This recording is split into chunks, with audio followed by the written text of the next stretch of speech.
Now that we understand a variety of measures of poverty and inequality, we will turn in the next few modules to understanding factors that were behind rising inequality in the U.S. over the past several decades.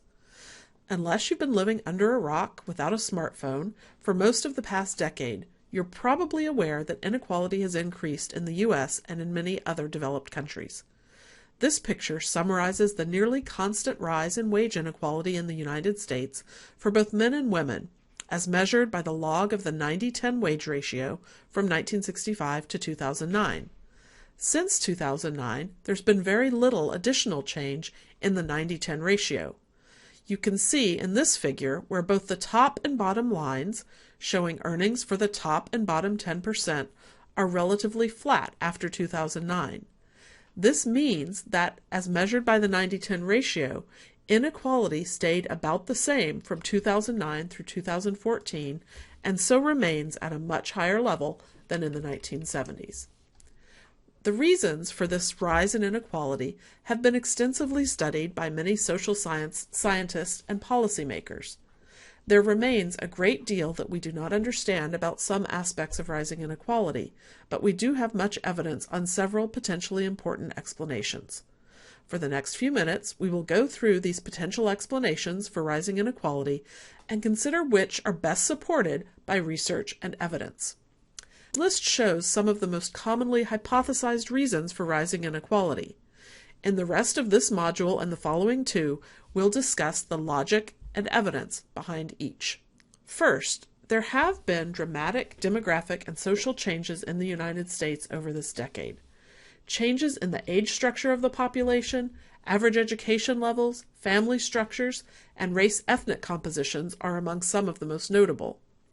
Since earnings and wages also vary by gender, race, age, and many other observable characteristics, changes in the makeup of the population or changes in outcomes for particular demographic groups can lead to changes in measured inequality. Let's consider how changing demographics could potentially affect income inequality in the U.S. Suppose that a relatively high-paid group gets larger so that they make up a greater share of the labor force. This would put more weight at the top of the income distribution and also raise average earnings, possibly increasing, for example, the 90-10 earnings ratio. If nothing else changes, this could lead to greater measured inequality. In addition, if average wages paid to one particular demographic group relative to another group changes, that could also affect overall measures of inequality. The problem with this type of explanation for the current case in the U.S. is that the facts of how wages have varied across different demographic groups over recent decades just don't fit the pattern we've seen of overall rising inequality. For example, the next figure here shows the percentage difference in median weekly wages of men and women and how it evolved from 1979 to 2011. In 1979, male median earnings were more than 30% above those of women. By 2011, in contrast, men were earning just 17% more than women by the same measure. Thus, inequality between men and women's wages decreased between 1979 and 2009. We know, however, that overall inequality increased during this time. This tells us that other factors must have increased inequality by more than enough to offset these across-group improvements in inequality. This figure shows a similar story for changes in relative earnings across racial groups during this time. The ratio of black to white men's wages, shown by the top purple line, has not changed dramatically over this time, and so again cannot really help explain rising inequality. The figure also echoes the increase in female wages relative to male, which also worked against rising inequality. The bottom line here is that demographic change or changes in the relative wages paid to demographic groups can affect inequality, but it is not a factor in the recent U.S. case. A second frequently cited cause of rising inequality has to do with immigration. Specifically, there are many claims that rising rates of immigration have contributed to lower wages for low-skilled native workers, and so could potentially contribute to rising inequality. This claim takes seriously the important economic idea that increasing abundance of one type of worker can potentially drive down wages for that same group. As more low-skilled immigrants, for example, have entered the U.S., this may have pushed down wages for less skilled workers, both native and immigrant. Note that for this to explain rising inequality in a broad sense, immigration would have to substantially lower wages at the bottom and either not affect or raise wages at the top. There's some evidence that in some time periods, low-skilled immigration may have decreased wages for the lowest skilled U.S. workers, but relatively little evidence that this explains rising inequality more generally. Note that most references to the effect of immigration on wages assume that the bulk of immigrants to this country have been relatively low-skilled. Indeed, if immigration overall is driving down wages for less skilled workers, that presumes that most immigrants are themselves relatively low-skilled. In the next few minutes, we'll consider both of these claims, that low-skilled immigrants have pushed down wages of low-skilled natives, and that most immigrants to the U.S. are low-skilled. Economist George Borjas has argued that low-skilled immigration substantially lowered the wages of low-skilled native workers. Specifically, he shows that between 1990 and 2010, immigration may have increased the supply of workers with less than a high school education by as much as 25%, and as a result lowered the real wages of U.S. workers with less than a high school degree by 3 to 6%. Looking at workers of all education levels, Borjas finds that a decline in real wages from immigration may have been from 0 to 3%. Other economists, however, have challenged these findings by Borjas and used different assumptions and different methods to show smaller effects of immigration on the wages of natives. These alternative models are based on different assumptions and different empirical approaches to quantifying the effect of immigration.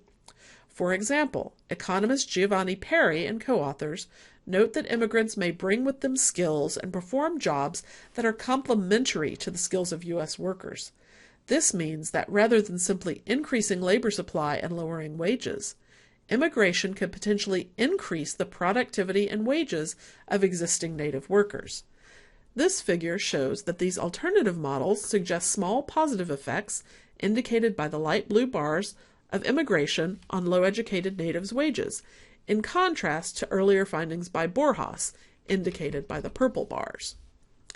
While the question of the exact impact of immigration on wages remains controversial, it's important to understand that not all immigration to the U.S. is by low-skilled individuals. While arguments about immigration and inequality often emphasize these low-skilled immigrants, there are also many highly skilled immigrants who come to the U.S., and this might put downward pressure on wages further up the distribution, complicating the effect on inequality.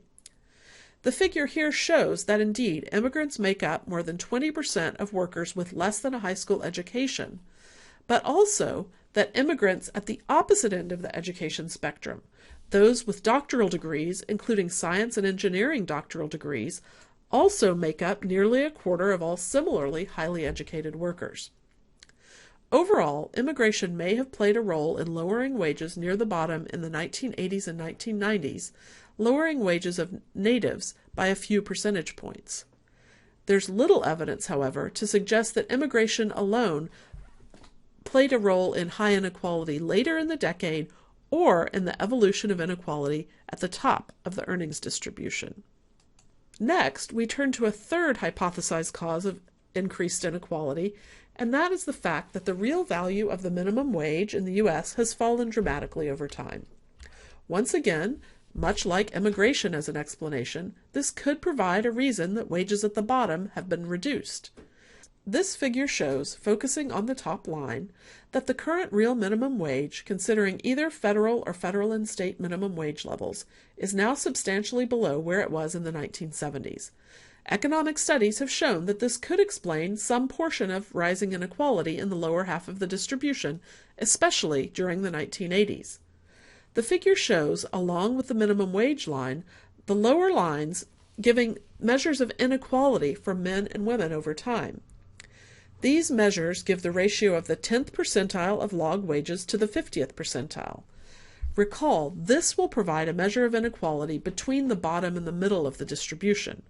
In this figure, greater inequality is indicated by these percentile differences measured along the right-hand scale becoming more negative, suggesting that the 10th and 50th percentile wages are farther apart. There is an apparent correlation between the minimum wage on the top line and declines and a greater negative gap between the 10th and 50th percentiles, especially in the earlier part of the years shown, and especially when focusing on women's wages. This is the root of how some studies have linked declining minimum wages and rising inequality. This explanation, however, again, is most powerful for only part of the period and cannot explain changes higher up in the earnings distribution. A similar story occurs for a fourth potential cause of rising inequality. As inequality began to rise in the U.S., there was also a steady decline in unionization.